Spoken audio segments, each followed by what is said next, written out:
अस्सलाम वालेकुम दोस्तों, you are watching living and inspiring with doctor Ramsha. Welcome to my channel guys. I hope आप लोग को मेरी ये वीडियो पसंद आएगी। So let's start the video. थोड़ा मैं आप लोग को याद दिलाती चलूँ, मैंने अपनी पिछली वीडियो में ये बताया था कि रमज़ान स्टार्ट हो चुके थे और मैं खैर से अपनी बहन के घर पहुंच चुकी थी। मेरी बहन का घर अररस सिटी में है, जो कि नभानिया के सूबे में लगता है। चलिए अब देर करे बगैर वीडियो स्टार्ट करते हैं। जैसे कि आप सब लोग जानते हैं, रोज़े थे, हमारा रोज़ा था। हमने ये टेबल सजाई थी रोज़ा खोलने के लिए। ये सब हमारा अफ्तारी का सामान था। ये हमारा पहला रोज़ा था मेरी बहन के घर जो हमने खोला था। और आप लोग सोच रहे होंगे ये टेबल कैसी है। ये टेबल एक्चुअली टर्किश टेबल थी, जिसकी 4 छोटी पटरियाँ थी और एक छोटी टेबल थी जो कि ज़मीन से लगी हुई थी। एक्चुअली आप लोग ने टर्किश ड्रामास में नोट किया होगा या अर्तुगरुल की सीरीज़ में नोट किया होगा, ये लोग इस तरह की टेबल्स यूज़ करते हैं खाने के लिए। ये मेरी चॉकलेट्स रखी हुई थी मेरी बहन ने। किसिस की चॉकलेट्स थी जो कि मुझे बेहद पसंद हैं और इनकी पैकेजिंग भी बहुत ही कोई क्यूट सी हुई थी। अच्छा जी, मैं और मेरी मम्मा मगरिब के बाद इशा की नमाज़ से पहले वॉक के लिए निकले थे और एक्चुअली नमाज़ के लिए निकले थे इशा की और तरावी की। मस्जिद में पढ़ने जाते थे हम डेली, जो कि मेरी बहन के घर के बिल्कुल पीछे बनी हुई थी। ये थी वो मस्जिद, बहुत खूबसूरत मस्जिद थी और यहाँ नमाज़ पढ़ के बहुत अच्छा लगता था। ये हमारा सेकंड डे था रोज़े का अपी के घर पे और ये हमारी इफ्तारी थी। एक्चुअली हमारी इफ्तार पार्टी थी जो कि अपी की फ्रेंड्स ने हमारे लिए करी थी और ये सब इन्होंने खाना बिल्कुल अलग सऊदियन खाना था। एक्चुअली ये कोई पाकिस्तानी नहीं था, इसमें सिर्फ पकौड़े जो थे वो हमारे थे, बाकी ये सब देखें ये सब अरबी खाना था जिसके मुझे नाम भी नहीं आते। ये एक स्वीट डिश थी जो कि बहुत मज़े की थी। ये फ्रूट्स से जो कि डायरेक्ट खाए जाते हैं क्योंकि रोज़े में वहाँ पे कोई फ्रूट चाट का कॉन्सेप्ट नहीं है। नेक्स्ट डे हम रोज़ा खोलने के लिए हदीका में गए थे। Hadika means park. तो हम शाम के टाइम वहाँ गए थे, बहुत अच्छा लगा था रोज़ा खोल के। ये प्लेइंग एरिया था बच्चों का, इतने मज़े के झूले थे, मेरा ख़ुद भी झूलने का दिल कर रहा था। धूप थी लेकिन मौसम अच्छा था तो धूप में तपिश नहीं थी और ये सनसेट होने वाला था, बहुत खूबसूरत लग रहा था। शाम का टाइम बिल्कुल होने वाला था। हम एक्चुअली अपनी अफ्तारी अपने साथ बना के लाए थे, तो बस हमें बैठ के चादर बिछा के पूरी वाइब ला के हमने अपना रोज़ा खोला था। और आजकल तो वैसे भी ट्रेंड हुआ हुआ है पार्क्स में जाके अपना आप पार्टी करते हैं, वो अलग ही मज़ा होता है उस चीज़ का।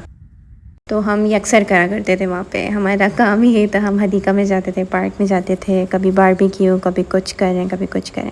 ये देखें कितना प्यारा व्यू आ रहा था, तो मैंने इसको कैप्चर करा और बस मैं पिक्चर्स ही लेती रहती थी नेचर की। ये मेरी मामा क्यूट सी दुआ मांग रही थी रोज़ा खोलने से पहले और पीछे इनका व्यू चेक करें आप, इतना प्यारा आ रहा था। फिर हम रोज़ा खोल के इशा की नमाज़ पढ़ के मॉल चले गए थे। ये मॉल काफ़ी बड़ा और अच्छा मॉल था और हम यहीं पे आते थे अक्सर, हर वीकेंड पे हम यहीं आया करते थे बिकॉज़ वहाँ पे ऐसे कोई बहुत ज़्यादा घूमने की जगह नहीं है, क्योंकि अररस ऐसे कोई बिग सिटी नहीं है, छोटा सा आप इसको टाउन कह लें, लेकिन बना हुआ बहुत ही खूबसूरत है। तो हम हर वीकेंड पे इसी मॉल पे आते थे और इसी मॉल में नेस्टो भी बना हुआ था जहाँ हम वीकली ग्रॉसरी करते थे, तो इसीलिए हम हर वीकेंड यहीं पे आना पसंद करते थे। ये सामने सिटी मैक्स की शॉप थी और ये मेरी बहन और मामा सामने जा रहे हैं। ये मुझे कुछ सैंडल्स पसंद आई थी। एक्चुअली मेरी हाइट ज़्यादा है तो मैं हील्स नहीं पहनती, लेकिन पसंद मुझे बहुत है। ये कोई बहुत खूबसूरत और एस्थेटिक सी चीज़ें थी, डेकोरेशन का सामान था और कुछ क्रॉकरी का था। कलर इनके आप चेक करें कितने क्यूट, कॉपर और गोल्डन से अट्रैक्टिव से थे। ये नेल पेंट का पोर्शन था। हमारा वीक का एक ना एक दिन लाजमी यहाँ पे पूरा दिन स्पेंड होता था, क्योंकि ये मॉल बहुत बड़ा था और इधर बहुत सारे अलग अलग ब्रांड्स की शॉप थी, तो हम इधर से ही अपनी शॉपिंग भी करते थे और घूमते फिरते थे, अपना टाइम भी स्पेंड करते थे। तो काफ़ी अच्छा था। ये सिटी मैक्स की शॉप थी, यहाँ पे कपड़े बड़े अच्छे मिलते थे और ये क्यूट से क्रॉस बॉडी बैग्स स्लीपर्स लगे हुए थे। अच्छा जी, नेक्स्ट डे हमने एयर फ्रायर में पफ़ पेस्ट्रीज़ बनाई थी। तकरीबन पूरे रमज़ान पफ़ पेस्ट्री बनाने का काम मेरा था। और ये हमारी अफ्तारी की टेबल रेडी हो चुकी थी। बहन ने मेरी ने पहले से कोल्ड कॉफ़ीज़ मंगवा के रखी हुई थी, क्योंकि भाई कॉफ़ी के बगैर गुजारा नहीं है। और ये देखिए अफ्तार के बाद बारिश शुरू हो गई थी, बहुत प्यारा मौसम हो रहा था। दैन हम मस्जिद चले गए थे इशा और तरावी की नमाज़ पढ़ने। ये मस्जिद की प्यारी सी विंडो है, देखिए अंदर से कितनी खूबसूरत सी मस्जिद है। रेड कलर के कारपेट्स बिछाए हुए, जगह जगह कुरान रखे हुए। फिर हम नमाज़ के बाद वॉक पे निकल जाया करते। सामने ही एक पार्क था जहाँ पे मैं और मम्मा डेली जाते थे रमज़ानों में और वहाँ वॉक करते थे। फिर हम वॉक करते करते मैकडॉनल्ड्स चले गए थे। ये सारी चीज़ें बहन के घर के करीब है, रेंज में है, तो हम अक्सर यहाँ पे जाया करते थे। ये बच्चों का प्लेइंग एरिया था मैकडॉनल्ड्स में। फिर मैंने चाय पराठा खाया था सहरी में, क्योंकि मैं पठान का पराठा और चाय बहुत मिस कर रही थी। अच्छा जी, घर के करीब पांडा बना हुआ था जो कि काफ़ी बड़ा था और वहाँ पे अच्छी खासी ग्रॉसरी हम कर लिया करते थे। तो हम नेक्स्ट डे गए थे और ये देखें चीज़ की आप रेंज चेक करें, तरह तरह की चीज़ वहाँ पे मिलती थी। बस मैं तो वहीं मेल्ट हो जाती थी ये चीज़ें देख के। मतलब इतनी वैरायटी थी ना चीज़ में कि मैं ख़ुद भी काउंट नहीं कर सकती थी, बहुत ज़्यादा रेंज थी। ये देखें ऑलिव ऑयल की छोटी सी बॉटल्स थी। फिर हम एक दिन अपने के घर के पास जो पार्क है जहाँ पे हम वॉक करने जाया करते थे, वहाँ पे हम शाम के टाइम रोज़ा खोलने गए थे। बहुत अच्छा मौसम हो रहा था। अपी और अपी की फ्रेंड्स के साथ हमने वहाँ पे रोज़ा खोला था। कुछ डिशेस वो बना के लाई थी, कुछ हम बना के लाए थे और बहुत प्यारा सा मौसम हो रहा था क्योंकि बारिशों के दिन थे, तो बहुत ही अच्छा लगता था शाम के टाइम। तो हमने एक दिन यहाँ पे रोज़ा खोला था।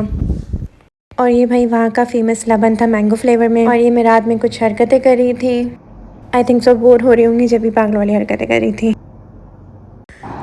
और ये नेक्स्ट डे शाम के टाइम, बल्कि शाम नहीं थी, दोपहर थी और ये आंधी वाला मौसम हो रहा था। सामने आप बादल देख सकते हैं, पूरा ब्लैक हुआ हुआ था।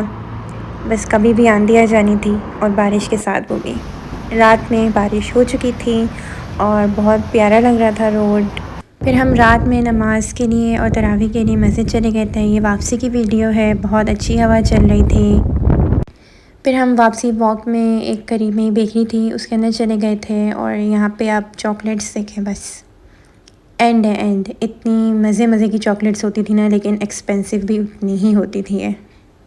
अच्छा जी, एक दिन मौसम बहुत अच्छा हो रहा था, हल्की फुल्की बारिश हो रही थी। अपने घर के नीचे 4-5 अलग अलग बहुत प्यारे से ना, बहुत अच्छे से कैफ़ेज़ बने हुए हैं। तो उनमें से हम एक के अंदर घुस गए थे और हमें कॉफ़ी पीनी थी। एक्चुअली मुझे कॉफ़ी पीनी थी, तो हमने यहाँ पे कॉफ़ी पी थी। और यहाँ का बस आप देखें कितना प्यारा डेकोरेट किया हुआ था इन लोगों ने। अच्छा जी, जितनी बातें हैं वहाँ के जितने भी कैफ़ेज़ हैं ना, यहाँ के कैफ़ेज़ उनके सामने बिल्कुल बेकार हैं। इतने अच्छे एस्थेटिक होते थे ना, इतने प्यारे उन्होंने बनाए हुए होते थे कि बस आप अंदर जाओ और आपके पैसे वसूल हो जाते थे। तो मैंने कि कॉफ़ी पी थी और इस जगह का नाम विंग कॉफ़ी था। बहुत क्यूट सी बनाई हुई थी, ऊपर का सिटिंग एरिया भी बहुत अच्छा था। बहुत अच्छा इन्होंने डेकोरेट किया हुआ था, नीचे का भी बड़ा अच्छा डेकोरेट किया हुआ था। और एक्चुअली ईद आने वाली थी, रमज़ान थे, तो इन्होंने कुछ ऐसी थीम भी रखी हुई थी। ये देखें चाँद तारा कुछ टाइप का इसका बनाया हुआ था इन्होंने। ये एक फ्लावर शॉप थी बहुत प्रिटी सी, घर के नीचे बिल्कुल।